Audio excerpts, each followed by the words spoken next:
En el nombre del Padre, y del Hijo, y del Espíritu Santo. Amén. Ven, Espíritu Santo, llena los corazones de tus fieles y enciende en ellos el fuego de tu amor. Envía, Señor, tu Espíritu, y todas las cosas serán creadas. Oh Dios, que has instruido los corazones de tus fieles con la luz del Espíritu Santo, danos gustar lo recto según el mismo Espíritu, y gozar siempre de sus consuelos. Por Jesucristo nuestro Señor. Amén. Santa María, Madre de Dios, sede de la sabiduría, ruega por nosotros. San José, ruega por nosotros. En el nombre del Padre, y del Hijo, y del Espíritu Santo. Amén. Prosiguiendo con el estudio y comentario del discurso de apertura de la segunda sesión del Concilio Ecuménico II del Vaticano, pronunciado por Pablo VI en octubre del año 1963, nos toca hoy proseguir con el tema de los fines u objetivos del concilio, tales y como los propone en esa locución el Papa. Hemos visto ya los dos primeros fines propuestos. Esto es, el primero, enunciado como la toma de conciencia acerca del ser de la Iglesia,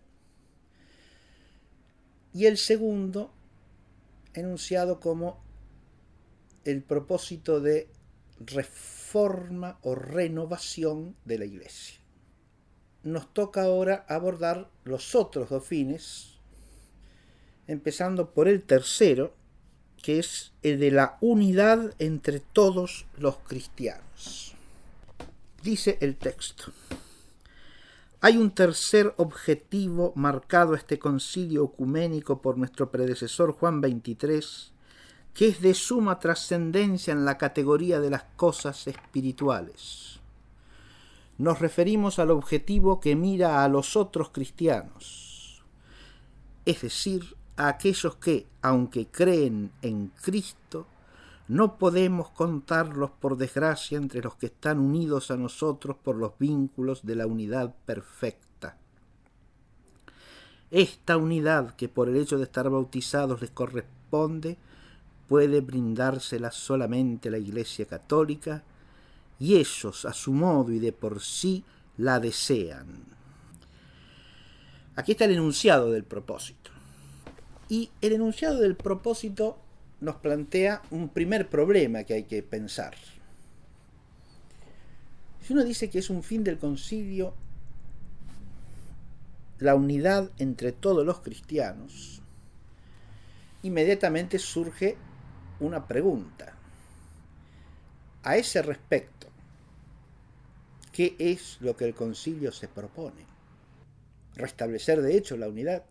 Ya he dicho que, por ejemplo, en relación con el estado de división entre la sede romana y la sede constantinopolitana, hubo dos concilios precedentes, el segundo legionense, siglo XIII, y el concilio de Florencia, siglo XV, en los cuales se restableció la unidad entre las dos sedes, entre Roma y Constantinopla. Es decir,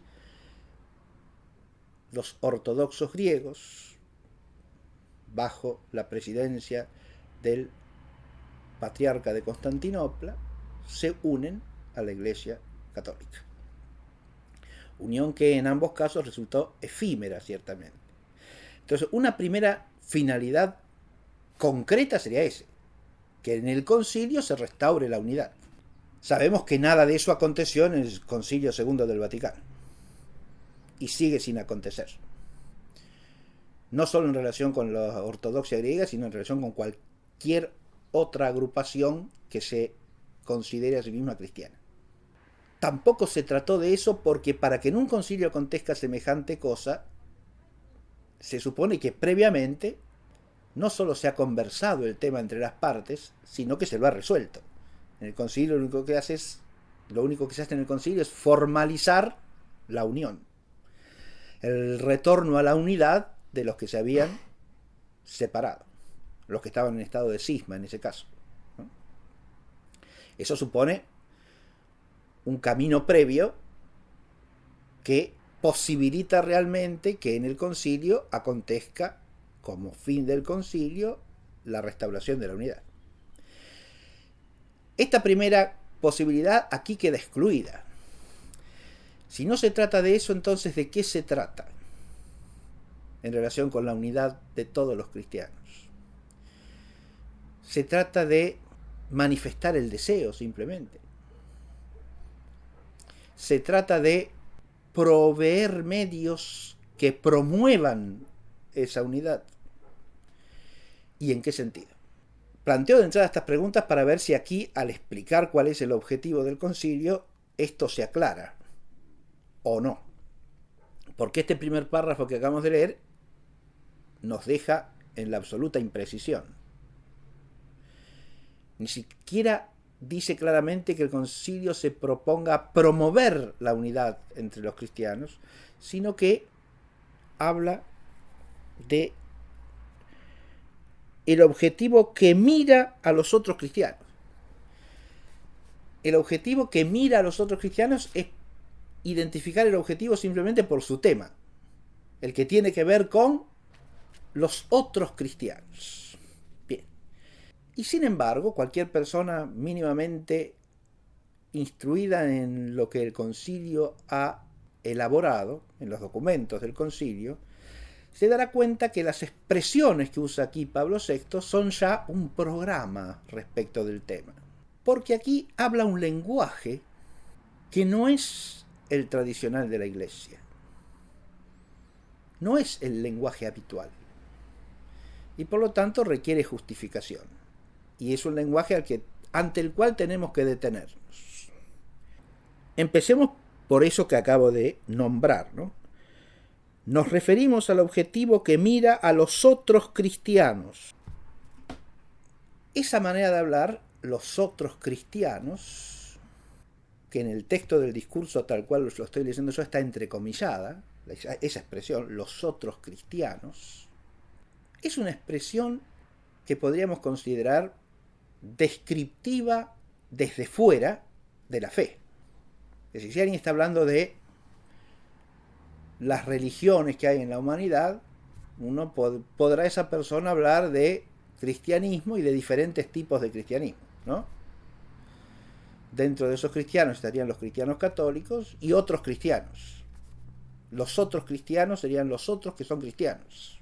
Sin embargo, insisto, es una expresión no tradicional, porque acá se está eludiendo dos denominaciones que no son a su vez equiparables en la tradición, que son las denominaciones de cismáticos y herejes.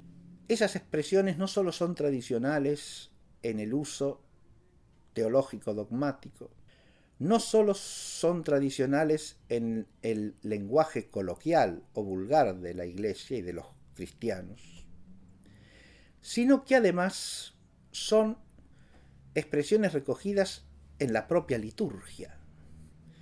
En la gran oración universal del Viernes Santo, el rito romano tradicional reza precisamente por todos los cismáticos y herejes, no por los otros cristianos. Recordemos que un cismático es aquel que, aun conservando la integridad de la fe ortodoxa, no se encuentra en comunión con la sede apostólica, es decir, con el sucesor de Pedro. Y al no estar en comunión con el sucesor de Pedro, origina una separación, una escisión que llamamos cisma, una división. En general el nombre de cismáticos se reserva para aquellos que, insisto, aún conservando la integridad de la fe ortodoxa, se separan de la comunión con la sede apostólica. Herejes, en cambio, son los que, a sabiendas de que una doctrina es disconforme con la fe de la Iglesia y advertidos por el magisterio en su ejercicio solemne de tal disconformidad, mantienen la doctrina. La herejía constituye, por lo tanto, una realidad distinta a la de la condición cismática. Son dos realidades distintas, en principio. Adviértase que el cisma solamente puede aplicarse a alguna, en sentido propio, a alguna iglesia particular que se separa de la comunión con la sede apostólica. Mientras que la herejía puede ser simplemente de un individuo, o de un grupo cualquiera de individuos, miembros de la iglesia, que resultan separados de la comunión de la iglesia. ¿Por qué? Por sostener doctrinas contrarias a la fe ortodoxa. La herejía no la confundimos jamás con el error teológico, o lo que suelen llamar otros herejía material, pero no formal, o sea, no esencialmente herejía, que es sostener una doctrina contraria a la fe ortodoxa, pero sin saber que eso está rechazado por la fe de la iglesia.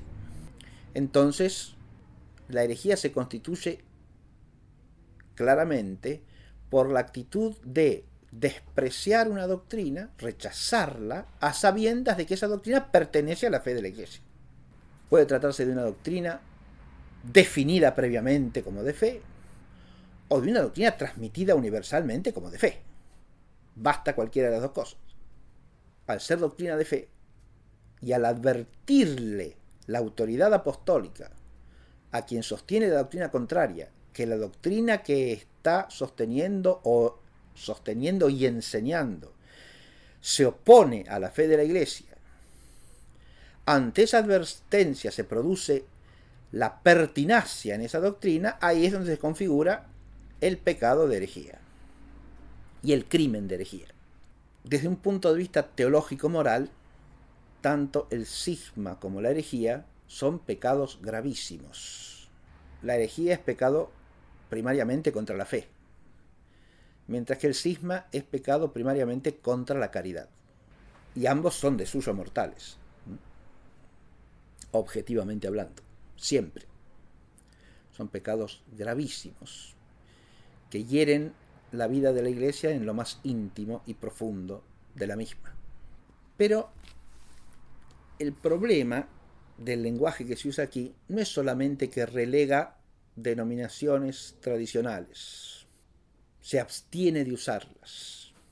Y al abstenerse de usarlas, en rigor, oculta el problema y lo doloroso del problema a lo que alude el mismo párrafo. Ahora lo voy a leer, o lo voy a releer, mejor dicho. Porque lo doloroso del problema es la división, la escisión, el cisma, o el hecho de que cristianos bautizados se aparten, se separen de nuevo de la comunión de la iglesia por sostener pertinazmente doctrinas opuestas a la fe de la iglesia. Una cosa que conviene añadir es que, aunque un cisma inicialmente no implique herejía alguna, es difícil que el cisma no ocasione herejías. ¿A qué me estoy refiriendo con esto? A que si una iglesia particular está separada de la comunión con la sede apostólica y cierta doctrina que surge en la iglesia es condenada por la sede apostólica adecuadamente como incompatible con la fe, la iglesia cismatizada o en estado cismático no recibe esa definición. Entonces lo que es de fe definida en la iglesia católica puede no ser tomado como tal en la iglesia cismática. Ante esto se puede decir, bueno, pero si era de fe en la iglesia siempre y la iglesia cismática permanece fiel a su tradición, tiene que considerarlo de fe también. Y ese es el caso, por ejemplo, con toda claridad, de la fe dogmática acerca de la Eucaristía definida en Trento. Las iglesias ortodoxas la sostienen igualmente, ¿no? Porque es parte de su tradición de siempre, y no rechazan la definición dogmática simplemente porque esa ha sido hecha por la Iglesia Católica en una época en que ellas estaban en estado de cisma. Porque esas verdades de fe ya constituían dogmas para ellas. Es decir, dogmas en un dogma no definido, pero dogma. Es decir, verdad de fe. Verdad indudablemente revelada. Pero dije que puede dar ocasión el cisma a la herejía. ¿Por qué? Porque el estado de división puede transformarse en animadversión, en desprecio. Puede dar origen a actitudes negativas que lleven, por un lado, a que la iglesia cismatizada haga acusaciones falsas de herejía a la sede apostólica. Y por otro, ¿a qué? Para distinguirse y mostrar la razón de su separación, no solo acuse a la sede apostólica de herejías, sino que admita doctrinas rechazadas o condenadas por la sede apostólica. Y en este sentido el cisma puede fácilmente dar ocasión a la herejía. A su vez el cisma puede estar ligado en su origen a cierta herejía. Así, por ejemplo, el cisma de la Iglesia anglicana, que en su origen está inficionado de herejía porque rechaza la auténtica primacía de la sede apostólica sobre todas las iglesias particulares. Es decir, la pretensión de que el rey es la cabeza suprema de la iglesia en Inglaterra en sustitución del obispo de Roma y sucesor de Pedro implica una herejía. O sea que el cisma puede estar ligado en su origen a un pensamiento herético, a una doctrina herética, y tenemos las dos cosas juntas, cisma y herejía.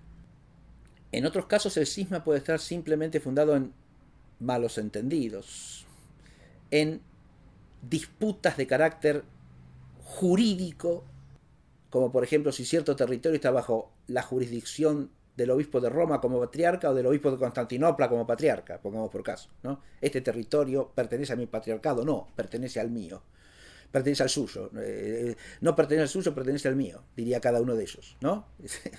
Eso es lo que quise decir. Ahí no entra la fe, se advierte.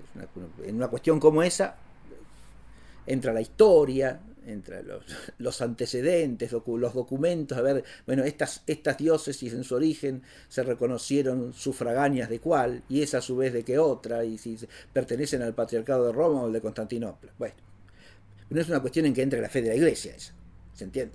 Ahora, si la disputa versa sobre cuestiones así, y se llega al cisma por disputas de ese tenor, entonces no podemos decir que se trate de un cisma que en su raíz tiene cierta herejía como base, ¿no?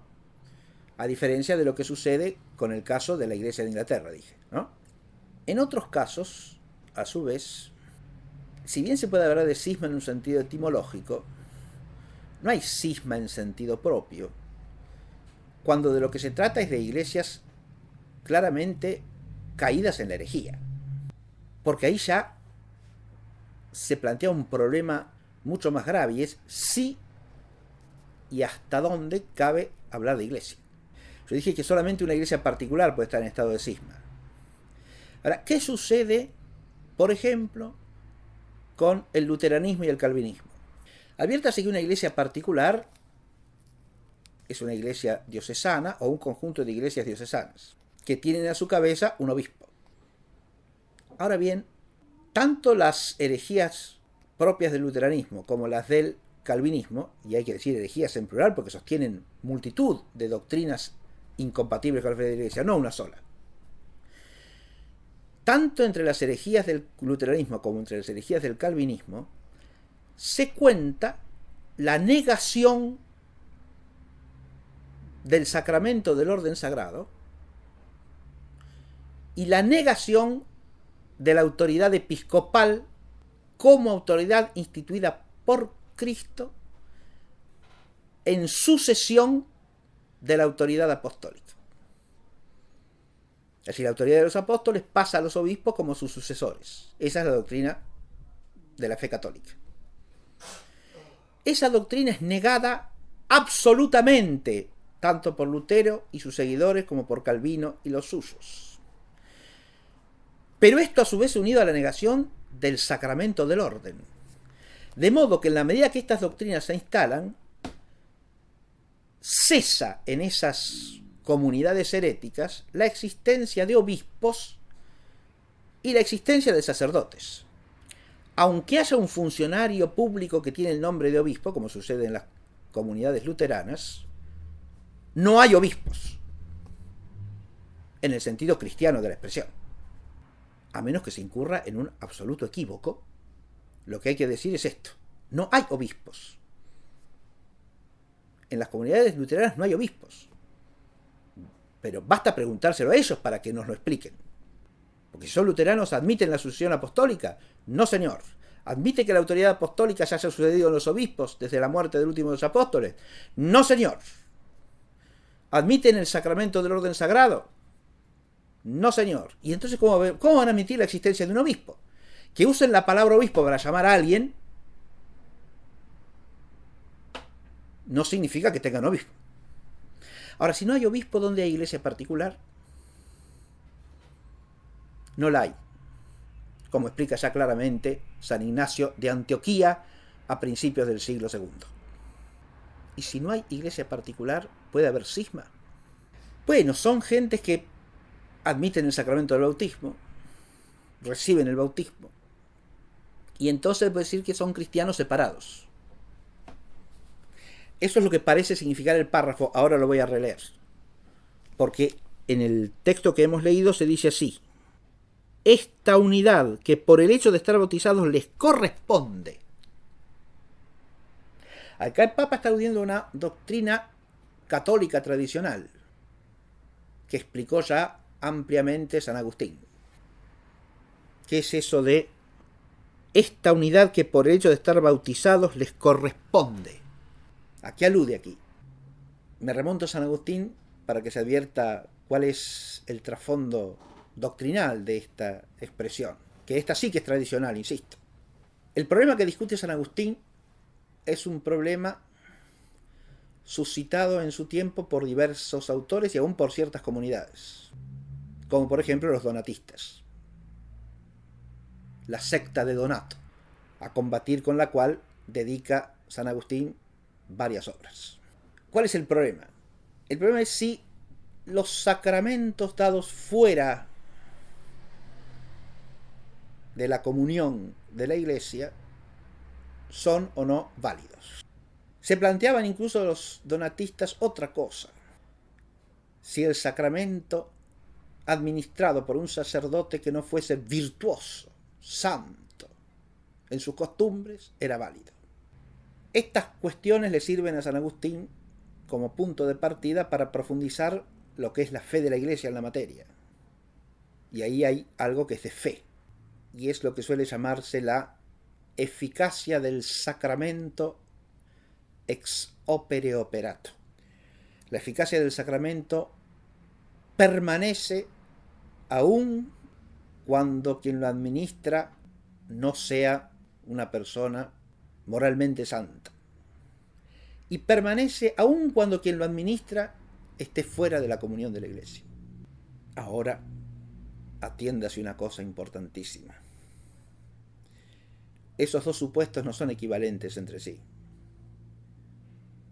No son lo mismo, quiero decir. Porque un sacramento administrado por un ministro indigno en la comunión de la Iglesia Católica no solo es válido objetivamente, sino que además surte efecto en la comunión de la Iglesia. Es decir, comunica la gracia, que es su efecto propio. En cambio, como ya aclara también San Agustín, el sacramento administrado fuera de la comunión de la Iglesia surte solamente un efecto ontológico primario, pero no el efecto de comunicar la gracia, porque la comunión de la gracia es la comunión de la fe. Y si el sacramento es administrado fuera de la comunión de la Iglesia, para decirlo en términos técnicos, en el caso del bautismo, la persona ha sido bautizada, ha recibido el carácter bautismal, y ese carácter lo destina y reclama, requiere la recepción de la gracia santificante. Pero esta no la recibirá hasta que no sea recibido en la comunión de la Iglesia. Esta es la doctrina de San Agustín. Porque la recepción de la gracia implica la participación en el cuerpo de Cristo, que es la Iglesia, y hay un solo cuerpo de Cristo, que es la Iglesia. y es la Iglesia una, santa, católica y apostólica. O sea que el que recibe el sacramento fuera de la comunión de la Iglesia recibe cierto efecto del sacramento, pero no de cualquier sacramento, adviértase. Esto pasa solamente con los sacramentos que imprimen carácter: bautismo, confirmación, orden sagrado. Y además con una condición fundamental, y es que el sacramento sea administrado conforme al fin que tiene en la Iglesia, y con una forma válida, y con una materia válida. O sea que si de algún modo esa comunidad cismática o herética no conserva el recto sentido del fin del sacramento, el recto concepto de la materia del sacramento y el recto concepto de la forma del sacramento, no hay sacramento. No hay sacramento válido. Así, por ejemplo, mientras se bautice con una forma válida, es decir, se bautice en el nombre del Padre y del Hijo y del Espíritu Santo, con el fin de comunicar a esa persona la gracia salvífica, insertándola en la comunión de la Iglesia y convirtiéndola por el misterio sacramental en Hijo del Padre, en el Hijo Jesucristo por la comunión del Espíritu Santo. Mientras se conserve todo eso y se bautice con una fórmula adecuada y con agua, administrada el agua según un rito válido, ya sea por inmersión, ya sea por aspersión, ya sea por infusión. Si no existe nada de eso, obviamente que el bautismo deja de existir como sacramento. Es decir, hay una objetividad del sacramento, eso es lo que hay que entender. Esa es la doctrina clásica, tradicional, y lo que en rigor es en su parte fundamental de fe de la Iglesia. Mientras se conserva el signo sacramental objetivamente válido, fin objetivo, forma y materia adecuadas, aunque se administre fuera de la comunión de la Iglesia, o sea, por un cismático o por una comunidad herética, el bautismo sigue siendo válido. Por eso, a un hereje válidamente bautizado no se lo vuelve a bautizar cuando se lo recibe en la comunión de la Iglesia. Y a un presbítero válidamente ordenado no se lo vuelve a ordenar al recibirlo en la comunión de la Iglesia. ¿Se advierte? ¿Puede haber presbíteros válidamente ordenados fuera de la comunión de la Iglesia? Por supuesto, es lo que pasa desde hace siglos en todas las iglesias ortodoxas, que no están en comunión con la Iglesia de Roma, y sin embargo ordenan válidamente presbíteros. Tienen sacerdocio, porque conservan el fin objetivo, la forma y la materia válidas del sacramento del orden, unidas necesariamente a la fe en el sacramento. ¿Se entiende? Esa fe en el sacramento, de nuevo, tiene que ser de la comunidad, no necesariamente es del ministro subjetivamente, que puede haber hasta perdido la fe. Está la indignidad posible del ministro, pero mientras el sacramento lo administre según su fin objetivo, su forma y su materia objetivamente válidas, hay sacramento, y el sacramento obra eficazmente. ¿En qué se basa esta doctrina? Se basa, primero que nada, en que la causa eficiente del efecto del sacramento no es el ministro, sino Cristo mismo. Y quien ha establecido o instituido el sacramento no es el ministro, sino Cristo mismo. Y que el fin del sacramento es el misterio de salvación obrado por Cristo. Adviértase que este fundamento cristológico del misterio sacramental de la Iglesia es el que fundamenta la validez objetiva del signo sacramental, más allá de la subjetividad del ministro, e incluso más allá de la pertenencia del ministro a la comunión de la Iglesia. Ahora, dicho esto, adviértase que esta frase que usa aquí Pablo VI, esta unidad que por el hecho de estar bautizados les corresponde, expresa muy correctamente lo que es la fe tradicional de la Iglesia. Si están bautizados válidamente, esto se puede decir de todos los que se llaman cristianos separados, y habrá que ver. objetivamente no se puede decir de todos sin distinción. Porque entre los separados hay quienes se consideran cristianos y sin embargo niegan el misterio trinitario y no bautizan en el nombre del Padre y del Hijo y del Espíritu Santo. Pero se dicen cristianos. Ahora, si no bautizan según la fórmula trinitaria, que es la única fórmula objetivamente válida, porque rechazan el misterio de la Santísima Trinidad, es obvio que no administran bautismo válido. Y por lo tanto, los miembros de esas sectas no están bautizados. No reciben bautismo válido. Si desde aquí volvemos al texto, que dice, esta unidad que por el hecho de estar bautizados les corresponde, es una expresión que se puede entender perfectamente de la doctrina que yo acabo de repasar. Por estar bautizados, los que estén bautizados válidamente,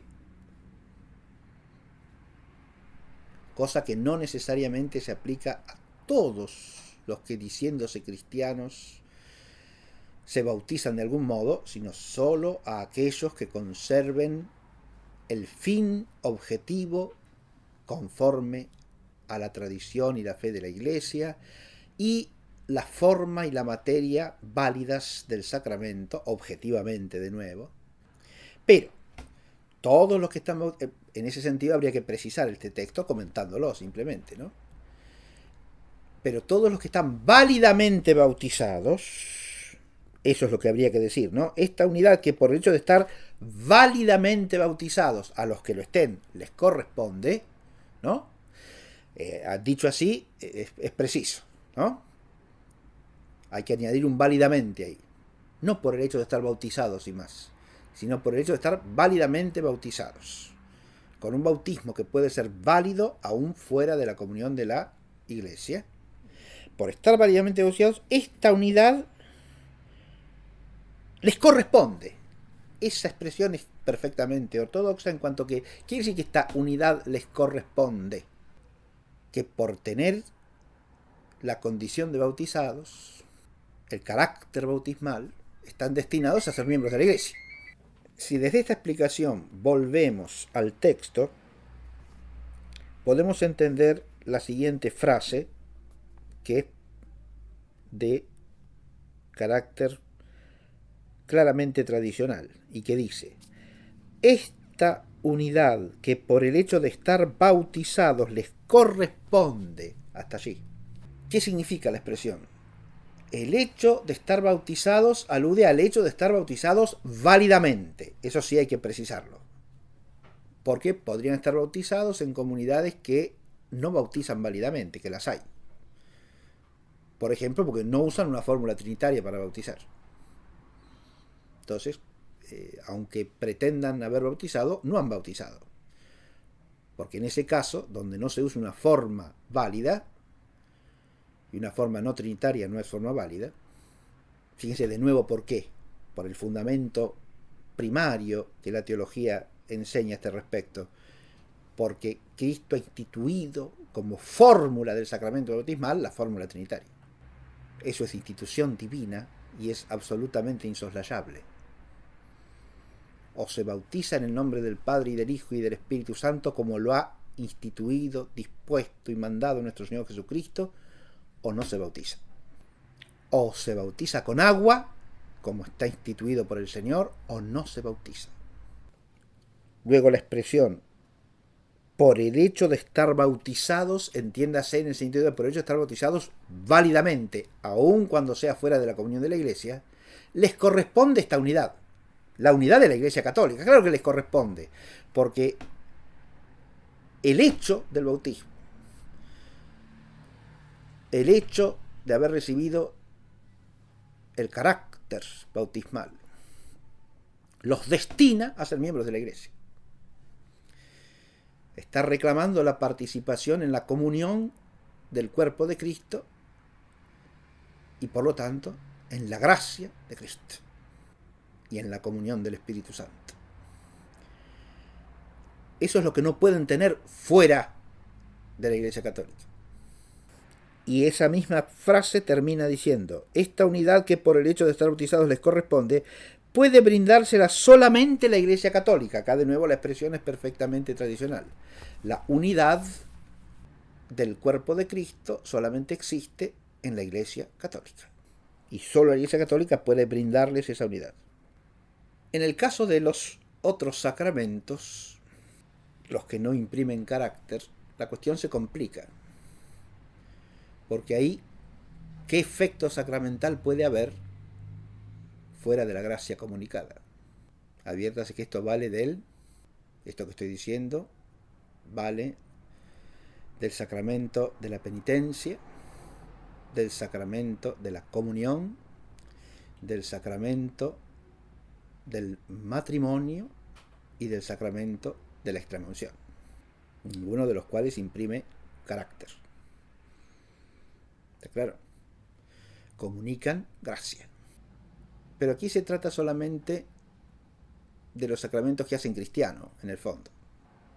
Al hablar de los otros cristianos, se habla del ser cristiano, no del recibir la comunión, de estar casado y por lo tanto recibir la gracia del sacramento del matrimonio, etcétera, etcétera.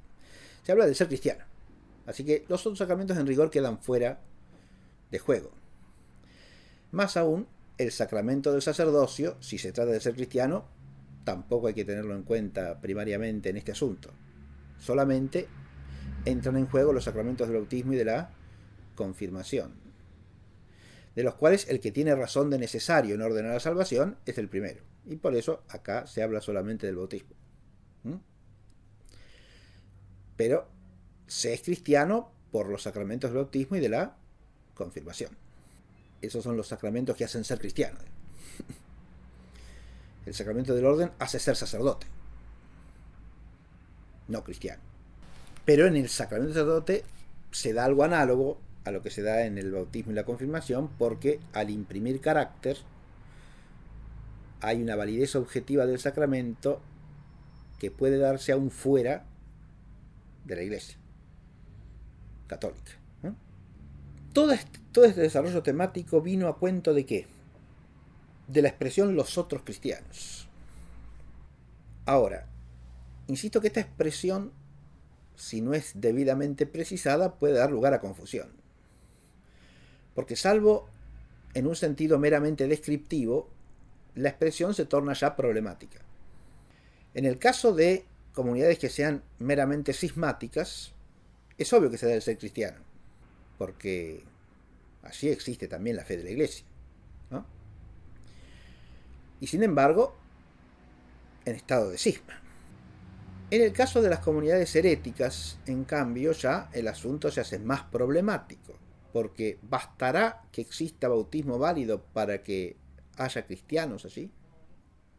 Cristianos en un sentido inicial e imperfecto, que lo son en acto solo en cuanto al efecto objetivo óntico del sacramento y nada más se concede. Cristianos en sentido completo, ciertamente que no, porque ni siquiera hay allí la fe cristiana. Y a este respecto recordemos algo que es una enseñanza común de toda la tradición, de los padres de la Iglesia y después de los grandes doctores de la Iglesia posteriores. Me refiero a que la fe de la Iglesia forma una unidad inseparable, porque adviértase que la fe teologal es fe en el Padre y el Hijo y el Espíritu Santo. El objeto formal de la fe es Dios, no es un conjunto de doctrinas. Y por lo tanto, esa fe, que es creer en el Dios uno y trino que se ha revelado, implica creer todo cuanto Él ha revelado. Eso es lo que llamamos el objeto material de la fe, no el objeto formal. El depósito de la doctrina revelada es el objeto material de la fe. Ese objeto material sí puede darse de modo más o menos pleno, de modo más o menos perfecto. Pero en cuanto se ha negado algo que es enseñado por la Iglesia como perteneciente a ese depósito, entonces lo que ya no se da más es el objeto formal. Por eso dicen los grandes teólogos de la tradición que o se cree todo el depósito de la revelación o no se cree. Si alguien se pone a seleccionar qué va a creer y qué no del depósito de la revelación, ya no tiene fe cristiana, porque ya no cree en Dios. Cree humanamente la parte del depósito de la revelación que le parece aceptable. Eso es fe humana, no es fe divina. Uno para decir o contraarguir que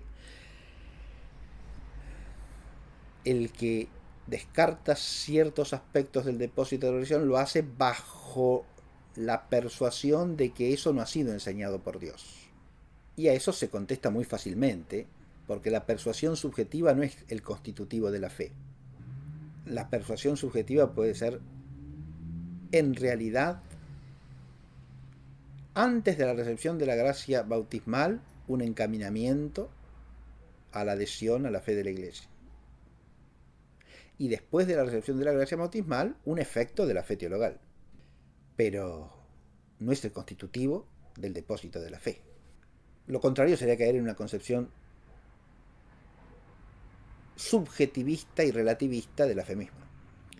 Tampoco vale arguir que, aunque no crea todo lo que se cree en la Iglesia, tiene plena confianza en Dios y se entrega a Él, le entrega hasta su vida, porque entonces se caería en la concepción claramente errónea y herética de la fe, sostenida por Lutero, por ejemplo, de que la fe es pura confianza residente en la voluntad, que la fe es un querer creer, es una adhesión puramente volitiva que se resume en una confianza en Dios. Pero esa ya de nuevo no es la fe teologal, porque la fe teologal en el sentido ortodoxo es una fe por la cual se cree en Dios en cuanto que Dios es la verdad suprema y perfectísima. Y como consecuencia se cree todo lo revelado por Dios.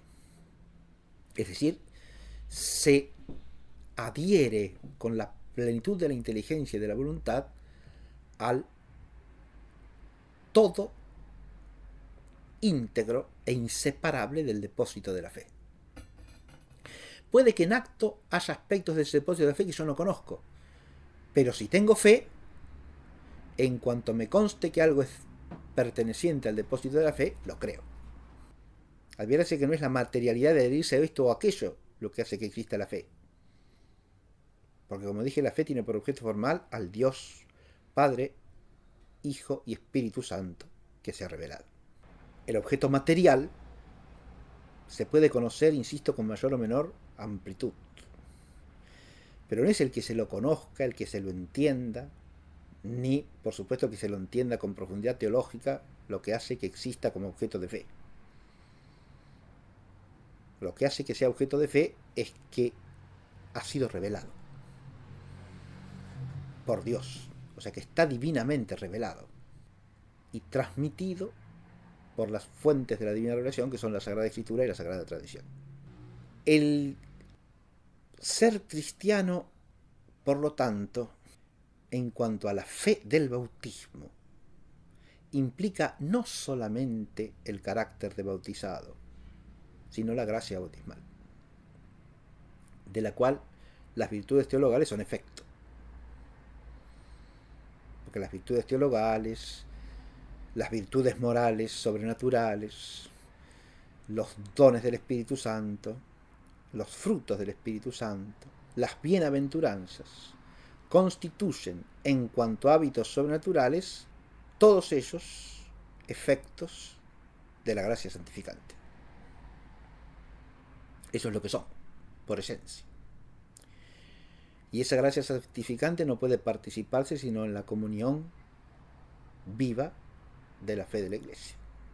Luego, cuando se habla de otros cristianos, ¿de qué se habla? Es en todo caso una noción analógica, no unívoca, si se la examina teológicamente. Y hay que ver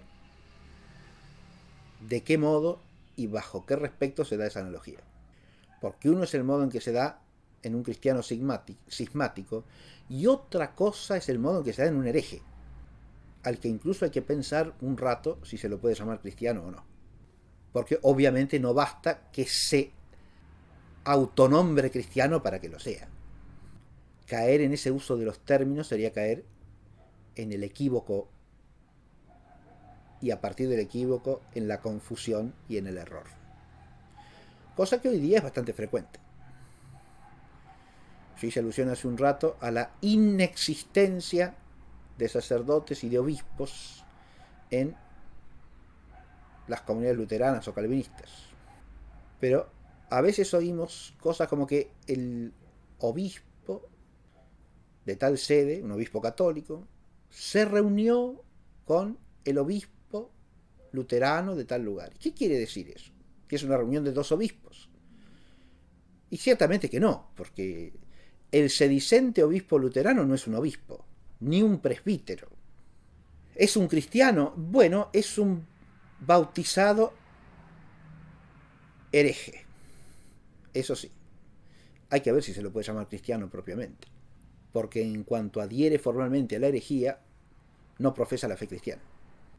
Es cristiano y habría que distinguir. En cuanto ha recibido válidamente el bautismo y está llamado a ser cristiano, se concede. Cristiano en el sentido de que ha recibido el bautismo y la gracia bautismal y todos los dones de la gracia bautismal en la comunión de la fe de la Iglesia, ciertamente que no. Pero todo esto que yo estoy diciendo, puede decir, bueno, esto es pensar el problema desde categorías arcaicas ya superadas. Que son categorías arcaicas, lo concedo. Arcaicas en el buen sentido de la palabra, es decir, que brotan del principio. El principio acá del que brotan estas doctrinas que acabo de reseñar es la fe de la Iglesia y la luz de la revelación divina, que es el único principio de auténtico conocimiento sobrenatural, que es el único que hay que aplicar acá, por supuesto, en un tema como este, si se habla de la unidad entre los cristianos. El ya superado, a eso sí que no lo concedo para nada, pero que en este parrafito empiezan a asomar junto a expresiones que remiten a la doctrina ortodoxa, otras que pretenden, ahora yo entre comillas, superarla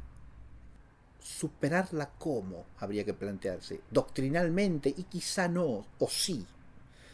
¿Qué quiere decir, por ejemplo, lo siguiente? Vamos de nuevo al texto. Nos referimos al objetivo que mira a los otros cristianos, es decir, a aquellos que aunque creen en Cristo. Esta expresión es sumamente problemática.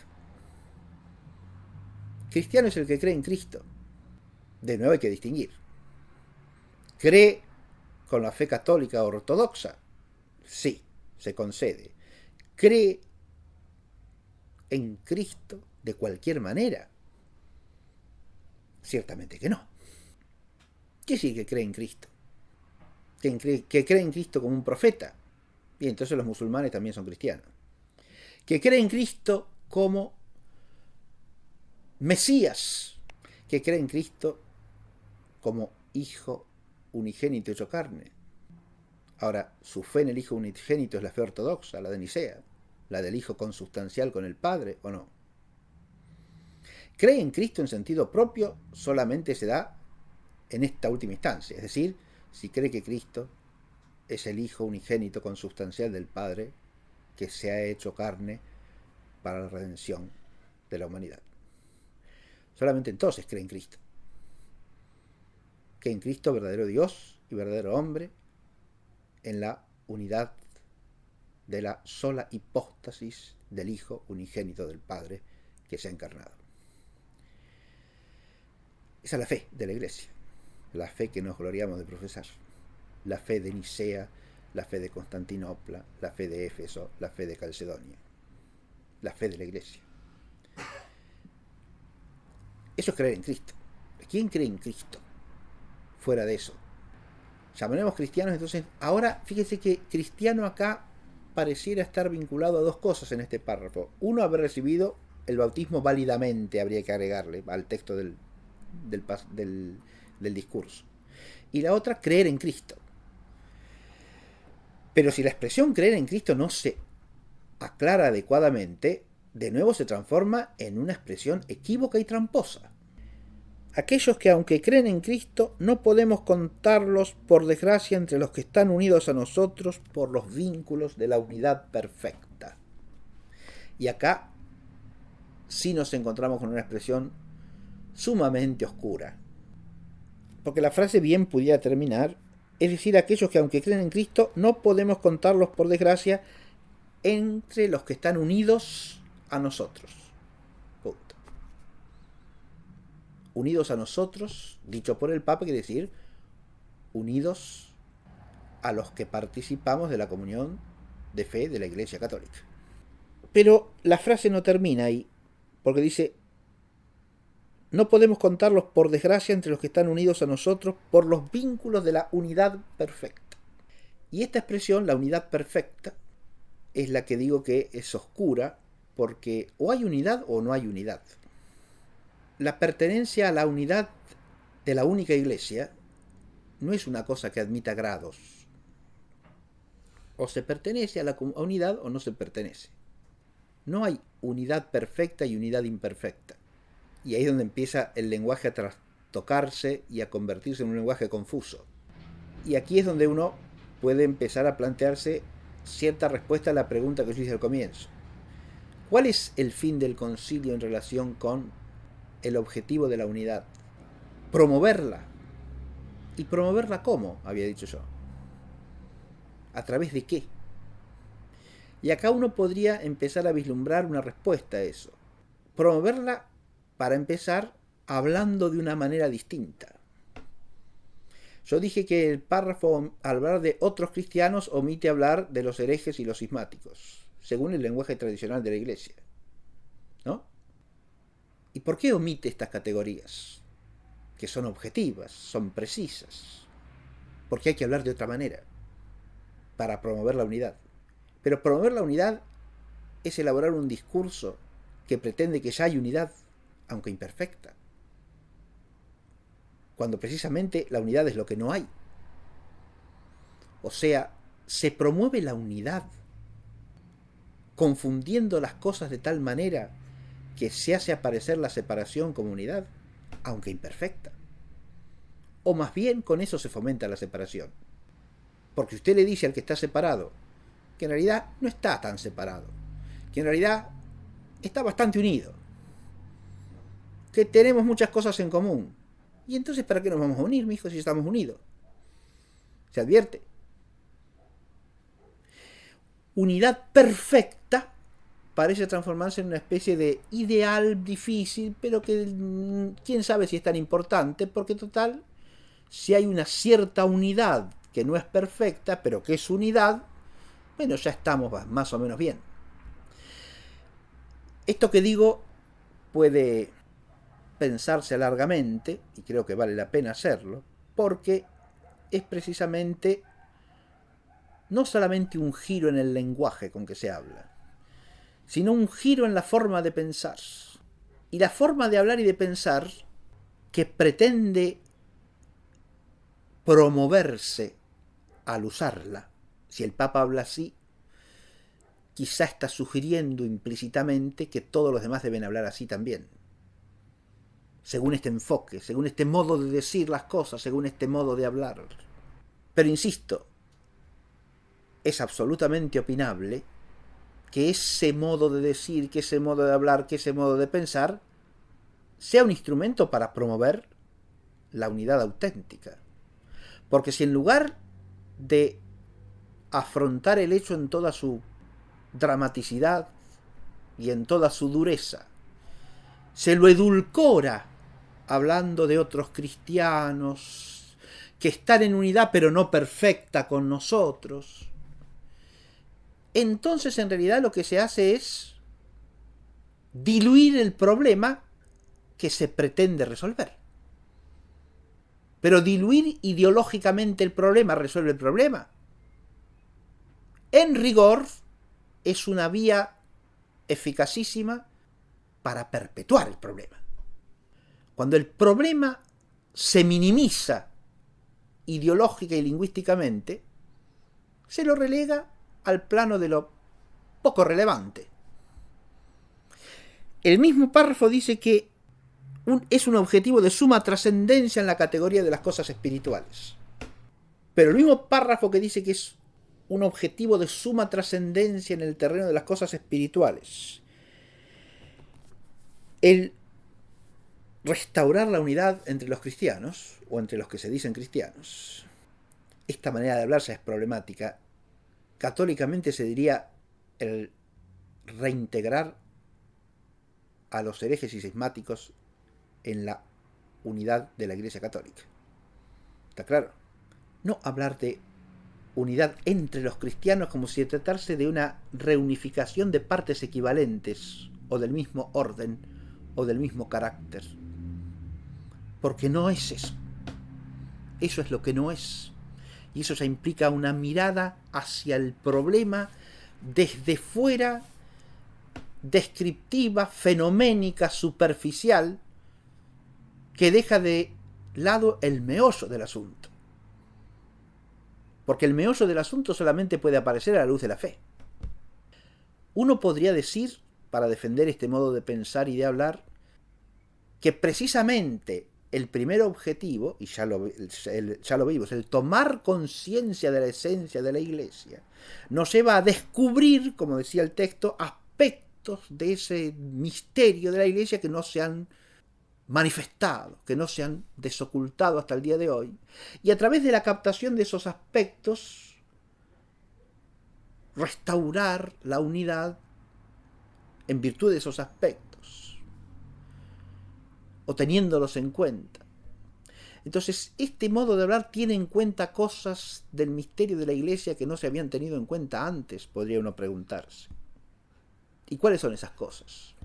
No se ha tenido nunca en cuenta antes que que el hombre válidamente bautizado es cristiano de alguna manera en cuanto que está destinado a la unidad de la Iglesia. Eso siempre se ha tenido en cuenta, claro que sí, porque si es un bautizado, es alguien que debe adherirse a la comunión de la Iglesia.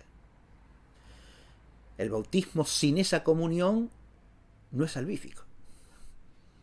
Vaya si está destinado a ser integrado en la comunión de la Iglesia. Por supuesto que sí. Pero para eso, ¿qué tiene que suceder?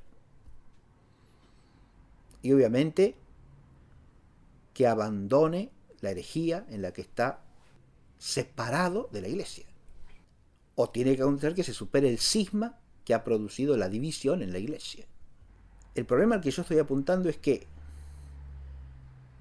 el único camino real para restaurar la unidad, o para reintegrar en la unidad a los herejes y cismáticos, es la superación de la herejía y del cisma. Ahora bien, un lenguaje que ni siquiera nombra la raíz del problema, porque ya no habla ni de herejía ni de cisma, es un lenguaje apto para superar el problema. Más bien parece un lenguaje que lo elude y que al eludirlo nos aparta de la superación del problema. ¿Se advierte lo que digo? Ese apartarse de la solución del problema está en relación con ¿qué? Con el ocultar, minimizar o suprimir ideológicamente el problema. ¿Eso hace que el problema real deje de existir? Ciertamente que no. El problema real sigue existiendo, con el agravante de que ni lo nombramos siquiera, ni advertimos que está allí, ni nos enteramos que existe, porque adoptamos un modo de hablar que con la pretensión de promover la unidad, de alguna manera la proclama ya existente. Entonces al hereje o al cismático no se lo llama ni hereje ni cismático, sino otro cristiano. Se lo llama alguien que cree en Cristo. Se lo llama bautizado, a quien le corresponde la unidad de la Iglesia Católica. el párrafo que acabo de leer, tal como está escrito, nos permite plantear al menos esta problemática que acabo de presentar. Pero termina con una expresión que ahora sí establece una nueva dificultad. La expresión con que termina el párrafo la voy a leer en unión con el resto de los términos que constituyen la oración completa. Dice así: esta unidad que por el hecho de estar bautizados les corresponde, se entiende a los que creen en Cristo y por desgracia no están unidos a nosotros por vínculos de unidad perfecta. Esta unidad que por el hecho de estar bautizados les corresponde puede brindársela solamente la Iglesia Católica. Y ellos, a su modo y de por sí, la desean. Ahora, esta afirmación final no se ve qué arraigo tenga en la tradición de la Iglesia, en la fe de la Iglesia. ¿A qué alude que ellos ya de por sí la desean? Si uno conoce la historia del mundo protestante entre la segunda mitad del siglo XIX y la primera mitad del siglo XX, puede pensar que se esté aludiendo aquí al llamado movimiento ecuménico. Ahora, si es a esto a lo que se alude, lo que ellos desean no es precisamente la unidad de la Iglesia Católica. No solo no desean eso, sino que postulan una unidad esencial, radicalmente otra, como la auténtica unidad y como el sucedáneo de la unidad católica. De modo que sería completamente erróneo, si se alude a eso, pretender que esa unidad ya de por sí y a su modo la desean. Claro, está diciendo a su modo, pero ese a su modo ¿es nada más que una diferencia modal o es una diferencia esencial? La expresión a su modo de suyo no dice nada. Puede decirlo uno o puede decirlo otro. Pero insisto que si se trata del movimiento ecuménico, a lo que se está aludiendo aquí, entonces ese a su modo implica una diferencia esencial. El movimiento ecuménico, en la medida en que se desarrolló en la primera mitad del siglo XX, ¿en qué consiste? En un movimiento fundamentalmente originado en el mundo protestante, en orden a aglutinar, a unificar iniciativas, emprendimientos, acciones, proyectos, reuniendo a quienes, a todos los que se reconocen como partes de la Iglesia cristiana.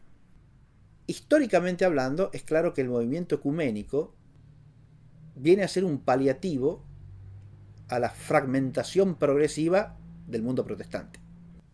A través de los siglos de su existencia, el mundo protestante, según lo decía ya el ilustre obispo Bossuet en Francia en el siglo XVIII, a lo largo de su trayectoria histórica, el protestantismo se ha ido fraccionando progresivamente y han surgido sectas a partir de sectas y de sectas y sectas y sectas.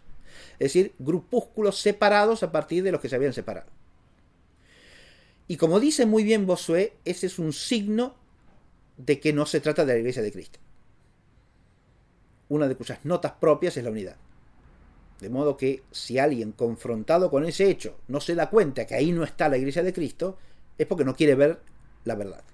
Así de sencillo. Ante eso, los protestantes van a desarrollar una estrategia, primero ideológica, ¿no? Hacer de la necesidad virtud, digamos así. Esto nos pasa necesariamente, pero es una cosa buena. No se trata de la división, se trata de que, como no hay una autoridad tiránica que fuerce la unidad artificialmente, como pasa con la Iglesia Católica, los distintos grupos evangélicos se van diferenciando, pero así contribuyen a la gran riqueza del todo, ¿está claro? Y, claro, pero para que eso tenga algún viso de verosimilitud, ¿qué tiene que darse? Que todas esas sectas de alguna manera se pongan de acuerdo en algo, ¿no? O participen de algo en común. Y ahí es donde viene el movimiento ecuménico. El movimiento ecuménico surge por la necesidad práctica de generar humanamente una unidad que no existe divinamente.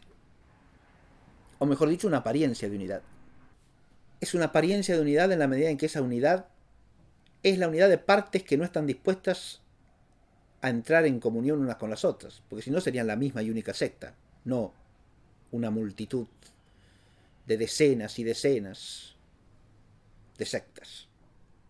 ¿Por qué se unen entonces? Una motivación es esta que acabo de señalar, dar apariencia de unidad. Otra, destacar lo que las une por encima de lo que las separa. ¿Qué nos une? Nos une que todos creemos en Cristo. Todos somos cristianos. Bueno, pero ¿qué significa para ustedes ser cristiano? No importa, todos somos cristianos. Todos creemos en Cristo. Curiosamente es la expresión que ha usado el párrafo anterior. Todos creemos en Cristo. Hay otra cosa que los une, ¿eh? Su común oposición a la Iglesia Católica. Ahora, hasta aquí esto que yo acabo de exponer es nada más que una conjetura. Yo digo, cuando dice aquí el texto de Pablo VI que ellos a su modo y de por sí ya lo desean, ya desean esa unidad que solo puede ofrecerles la Iglesia Católica, puede estar refiriéndose al movimiento ecuménico. Y entonces ahora sí leo el párrafo que sigue. Lo que está sucediendo en el seno de las comunidades cristianas desunidas de nosotros de una manera creciente demuestra claramente dos cosas. Que la Iglesia de Cristo es y tiene que ser una, y que esta unidad misteriosa y visible no se puede hacer realidad si no es en una misma fe, en la participación de los mismos sacramentos, en la adecuada conjunción de un solo régimen eclesiástico, aunque puedan admitirse aquí y allá distintas lenguas, ritos y costumbres, prerrogativas particulares, corrientes espirituales, instituciones legítimas y métodos apostólicos a discreción de cada cual. Muy bien. ¿Qué es esto? Lo que está sucediendo en el seno de las comunidades cristianas desunidas de nosotros. ¿A qué alude eso? Lo que está sucediendo en el seno de las comunidades cristianas desunidas de nosotros. Comunidades cristianas desunidas de nosotros, que es una expresión que de alguna manera homogeneiza casos muy distintos, ¿no? Cosa que no pasa si uno habla de cismáticos y herejes. ¿Está claro lo que digo? Cristianos desunidos de nosotros. Comunidades cristianas desunidas de nosotros. De una manera creciente demuestra claramente dos cosas. Hay algo que pasa en las comunidades cristianas desunidas de nosotros y pasa de una manera creciente, según esta expresión. Y eso que pasa demuestra dos cosas. Que la Iglesia de Cristo es y tiene que ser una. Ahora, eso es lo que demuestra, por ejemplo, el movimiento ecuménico protestante. Al que al cabo del tiempo también empezarán a unirse algunas iglesias ortodoxas, o algunas comunidades ortodoxas a ese movimiento ecuménico. Demuestra dos cosas esto que pasa. Que la Iglesia de Cristo es y tiene que ser única. El movimiento ecuménico implica eso. Y hay que distinguir. Única con la unidad propia de la única Iglesia santa, católica y apostólica según la fe ortodoxa tradicional. Eso es lo que está descartado en el movimiento ecuménico. El movimiento ecuménico no tiende a eso. Uno puede decir que hay iniciativas de exploración de la doctrina con cierta intención de establecer auténticamente qué es lo que todos los cristianos tienen que creer, qué es lo que todos los cristianos tienen que practicar.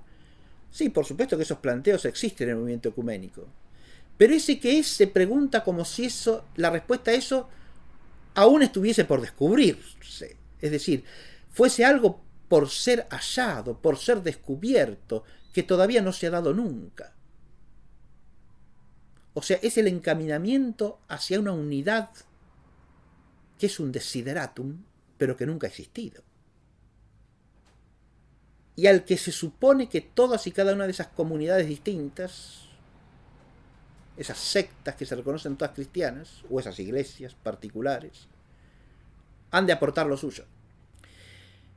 O sea, hay un ideal de unidad ahí que es absolutamente incompatible con la fe cristiana. Es un ideal de unidad por síntesis superadora de divisiones y no por fidelidad al principio y a la fuente. Esto segundo es la unidad cristiana. Lo otro es una unidad pensada de manera historicista.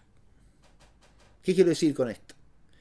Que la unidad es el fruto del proceso histórico, al que todas las partes o momentos de la historia han de contribuir. Un pensamiento de este tipo ya tiene su aparición en el famoso ensayo de Novalis, La cristiandad o Europa.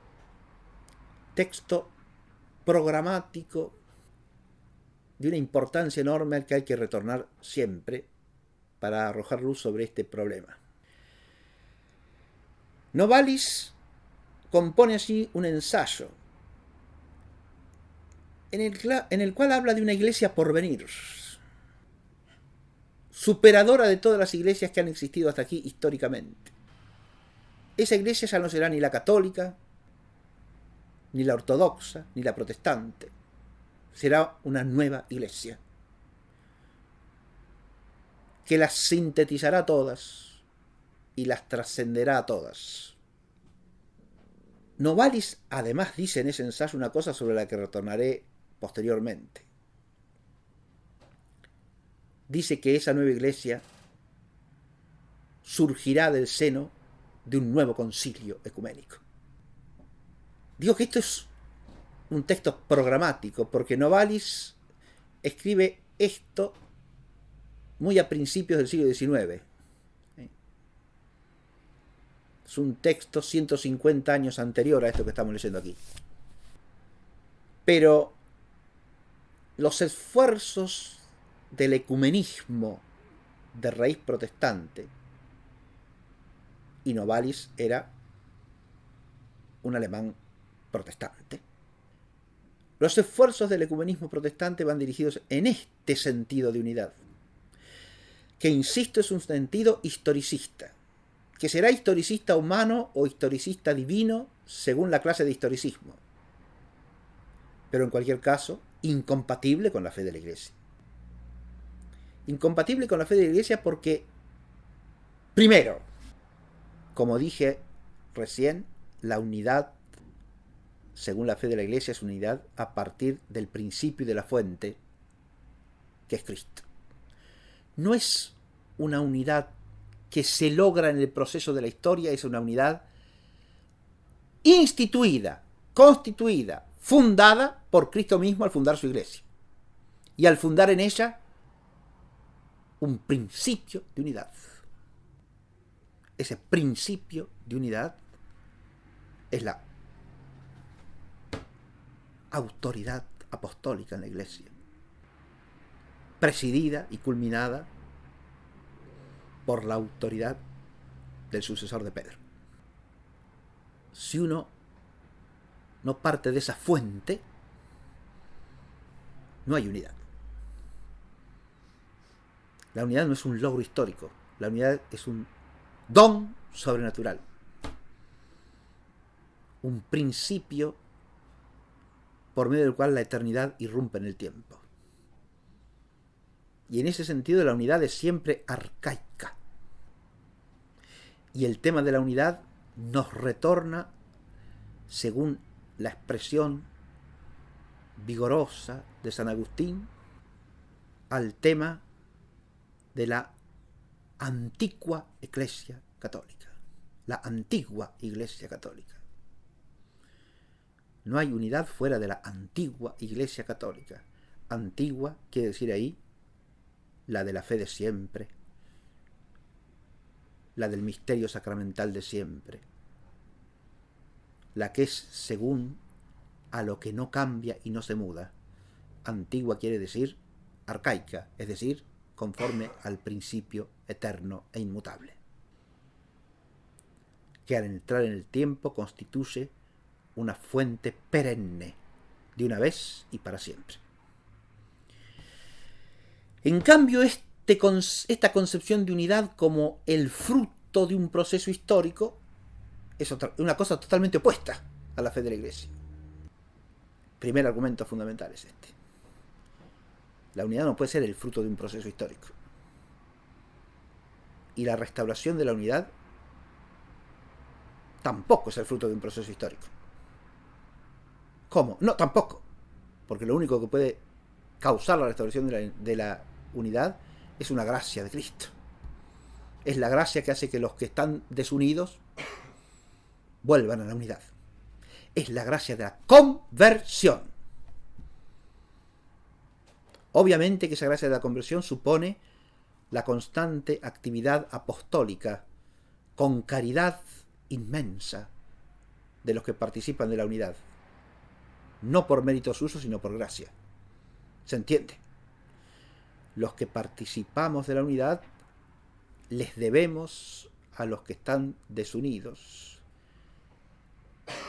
la caridad de promover su retorno a la unidad. Sí, señor. Y todos los esfuerzos que la caridad demande. Pero la vuelta es el fruto de un proceso histórico. No lo es ni puede serlo, porque solo la gracia de Dios puede mover los corazones hacia la unidad de la fe. Ah, bueno, pero hace falta también que cooperemos. La cooperación es una cosa, la idea de que hay un proceso histórico que tiene como fruto inexorable cierto efecto es otra completamente distinta. El único que planea la historia es Dios. Y cuando los hombres, aunque sean el Papa y aunque sean todos los obispos de la Iglesia Católica reunidos en concilio, pretenden proyectar la historia, están usurpando el lugar del Señor. Y eso es algo que no les ha sido dado. Les ha sido dado el ministerio para transmitir con fidelidad el depósito de siempre, no para ocupar en el tiempo de la historia el lugar de Dios en cuanto a proyectar la historia. Acá estoy tocando un tema del que nos ocuparemos más adelante en otras clases, y es el tema de hasta dónde la concepción de los fines del concilio no está imbuida del historicismo del que estoy hablando aquí, y hasta qué punto ese historicismo no implica la usurpación de la providencia divina por los proyectos humanos. El proyecto de unidad al modo de los cristianos evangélicos, al modo del protestantismo, es un proyecto puramente humano, no es un plan de Dios. Pero el concepto de unidad que se promueve es también meramente humano, porque es historicista. Se pretende una unidad que es fruto de una unificación. Ahí no hay unidad, hay otra cosa. Unión en todo caso. La Iglesia de Cristo no es una iglesia unida, unionista, unificada. Es una iglesia una. Y es una porque Dios es uno. Y porque el Señor es uno. Y porque el bautismo es uno. Y porque la fe del bautismo es una. No hay unificación como resultado de un proceso del cual la unificación resulta. Eso es lo que hay que entender. En cambio, en el movimiento ecumenista, el modelo de unidad, entre comillas, es la unificación. Es decir, una asociación de partes equivalentes entre sí, que todas participan al título parejo en una especie de asamblea, ¿no? En una especie de ONU religiosa, ¿sí? Que se llama Movimiento Ecuménico Internacional, y entonces todos cooperan a que el mundo religioso cristiano se unifique. Unificación no es unidad, y la unidad no es el término de la unificación. La unidad en sentido cristiano. En segundo lugar, ¿por qué esta unificación o esta unidad pretendida por el movimiento ecuménico no es propia de la fe cristiana? Dije que, primero que nada, es porque es unificación y no unidad, ¿no? En segundo lugar, porque es pensada como una novedad que no ha existido nunca. Por eso lo cité a Novalis. Acá tenemos uno de los aspectos del concepto historicista del tiempo que se ve claramente en Hegel. Cada instancia superadora ulterior recoge todas las riquezas de las instancias anteriores, pero al mismo tiempo las trasciende. Es decir, las otras quedan históricamente fuera de época, porque ya han pasado. Y todo lo que tenían de positivo, de aceptable, de rescatable, queda asumido por la instancia superadora. Entender la unidad cristiana de esta manera es pretender que la auténtica iglesia todavía no existió. Va a resultar cuando todos participemos de la ONU cristiana y de ahí surja una gran asamblea, ¿sí?, unificada de cristianos, que sea la nueva iglesia, esa que nunca existió todavía, según Novalis, superior, más hermosa, más bella que todas las figuras anteriores de la iglesia que se han dado en la historia. Eso es un ideal absolutamente incompatible con la fe cristiana. Es un ideal, podríamos llamarlo modernista o neojoaquinista. Y en realidad, yo creo que es las dos cosas. Neojoaquinista y modernista. Porque conjuga el pensamiento de la historia humana con el pensamiento del plan de la providencia, según nociones igualmente extraviadas en uno y en otro caso. Y profundamente anticristianas en los dos casos también. Por último, ¿por qué es incompatible con la fe católica, con la fe cristiana, esta visión de la unidad? Porque pretende una igualdad de lo que no es igual. Una equiparación y equivalencia de lo que por ser esencialmente distinto no puede ni ponerse a la par, o sea, equipararse, ni considerarse del mismo valor, o sea, equivalente. ¿A qué me refiero con esto? Yo he puesto el análogo de la ONU acá, ¿no? Entre el Movimiento Ecumenista Internacional y la ONU. Bien. Uno de los presupuestos de la ONU es que todos los estados, todas las naciones que son estados, son iguales, equivalentes, equiparables. Claro que los mismos documentos constitutivos, al mismo tiempo que lo afirman, lo niegan, porque constituyen un Consejo de Seguridad en el que están todos los iguales, equiparables y equivalentes, sino solo algunos, que son más equiparables y más equivalentes que otros. Solamente son entre ellos equiparables, pero no con todos los demás, ¿verdad? Bien. Pero con esto no hago más que ironizar sobre algo que es absurdo. Pero eso que aún en el plano humano es absurdo, lo es mucho más cuando pasamos al plano del ser cristiano y del ser de la iglesia. Eso respecto de lo cual el primer objetivo del concilio es tomar conciencia, ¿no? Adviértese hasta qué punto se verifica en este pasaje del discurso lo que yo anticipé al hablar de esto, ¿no? Pareciera que el tomar conciencia de la Iglesia tiene una dirección bastante unilateral en relación con el problema de la reunificación de los cristianos, ¿no? Si uno toma conciencia de lo que es el misterio de la Iglesia, jamás se puede equiparar la Iglesia a una santa católica y apostólica a una iglesia particular cismatizada y mucho menos a una comunidad herética que ni siquiera es iglesia,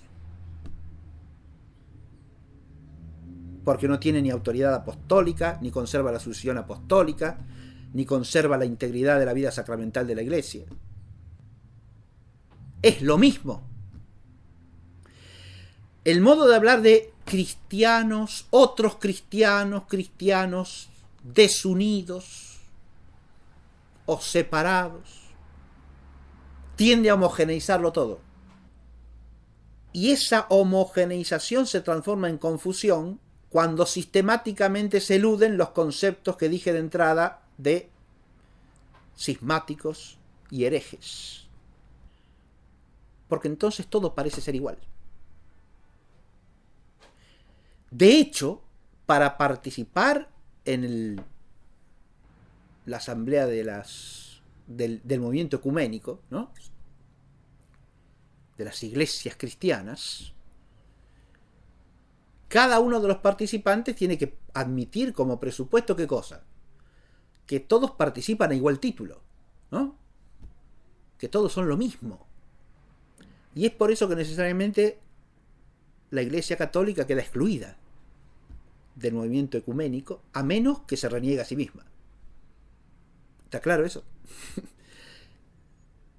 Es decir, de participar en ese movimiento estaría negando su propia identidad. O dicho de otra manera, solo podría participar en ese movimiento si hubiera perdido totalmente la conciencia de quién es. Si la toma de conciencia apunta a que no se produzca esta pérdida, bienvenidísima sea.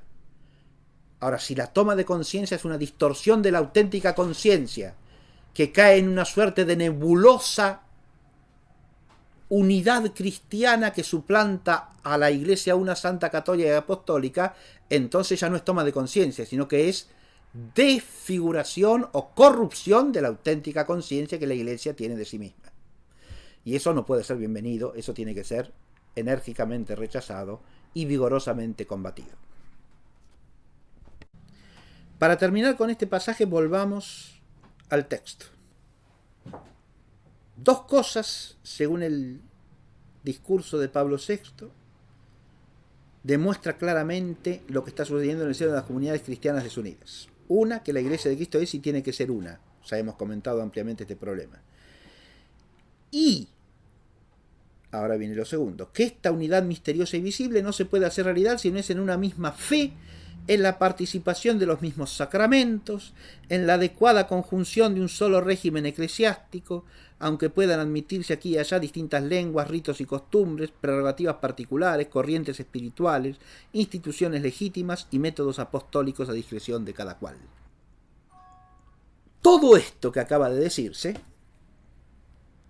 no puede haber unidad sino en una misma fe, en la participación de los mismos sacramentos, en la adecuada conjunción de un solo régimen eclesiástico, etcétera, etcétera. Es un conjunto de expresiones que por sí mismas no definen nada. ¿Por qué? Porque son interpretables o en sentido católico o en sentido historicista herético, como he dicho recién. Porque solo son posibles en una misma fe. ¿Qué quiere decir? En la única fe de siempre, la fe católica y ortodoxa, o en la única fe resultante de la componenda histórica unificante de todas las sectas, es decir, en una suerte de común denominador de todas. La única fe que será el común denominador de la fe católica y de todas las herejías, o la fe católica. Porque según lo que signifique una única fe, tenemos un caso o el otro, un fin o el otro fin. Y a menos que finjamos una suerte de confusión o de debilidad mental, no podemos con la simple expresión suprimir las distintas concepciones a que esas expresiones pueden referirse. Y el problema de la falta de unidad está en si adherimos a la concepción conforme a la fe verdadera, de lo que es una fe, unidad de vida sacramental, unidad de régimen eclesiástico, conteniendo eso todas las diversidades legítimas dentro de la única fe, de la única iglesia. O estamos hablando de una única fe, de unos únicos sacramentos y de una unidad de régimen eclesiástico según un concepto de unificación ecumenista, que es una concepción no solo distinta, sino radicalmente opuesta a la de la fe católica.